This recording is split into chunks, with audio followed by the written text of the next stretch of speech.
This is the Roccat Burst Pro Air, and it might be my new favorite gaming mouse. This mouse sells around $100, and honestly, I think it's one of the best looking mice I've ever seen in my life. It has this design that comes in black and white, translucent at the top and the bottom, and it has honeycomb shaped inside of the translucent, so you can see the RGB coming through super nice.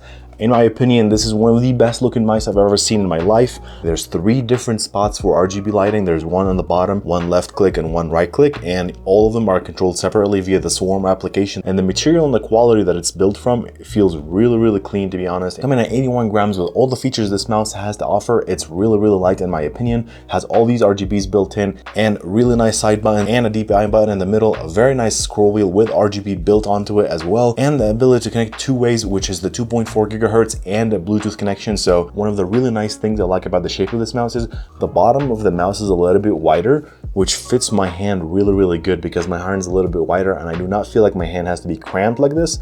And when I'm holding the mouse, this is the grip that I'm holding it in right here. It feels perfect right here and does not feel like it's too small or too big. For me, this is a plus. This mouse has 1 million click life cycle, as you guys saw. It goes up to 19,000 DPI, which is incredible. I don't know why you would need 19,000 DPI. It comes with this really nice braided detachable USB-C cable, so for charging is really nice. Unfortunately, it does not come with a dock. That is like one thing that might be missing. There's no ability to charge this mouse wirelessly, but overall, that's not something I care about personally. On the bottom of the mouse, you're going to be getting PTFE glides. You're going to get one on the bottom, one on the top. You're not going to be getting one on the middle, which is kind of unfortunate, because it would have been a little bit better to have more glides in the middle, especially since you have the space. And for the switches themselves, it uses a tie-in switch. It's an optical switch, and this is how it sounds.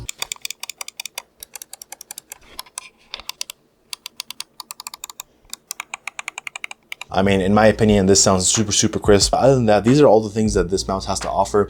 The glide felt really clean. When I was playing video games, it didn't feel hard at all to play with this mouse. I mean, it was just super easy. It fits every criteria that I ever look for. The weight is really nice. The features are really nice. The look is incredible, obviously. And 100 hours of lifetime battery, which is something that I really like, because my Logitech G Pro Wireless only lasts around 40 to 50 hours. So that is going to be a plus as well. But this is pretty much it. This is the mouse, and gaming with it felt really nice, and I'm going to be using it for the next few months. I'll let you guys know what I think about it in a few months, and it probably either another YouTube video or another short video. But this is pretty much it for this review. If you're interested in picking up one of these, I'll leave a link down below in the description, and you can get 10% off because Roccat just gave us 10% discount. But other than that, thank you guys so much for watching, and I'll see you in the next video. Bye.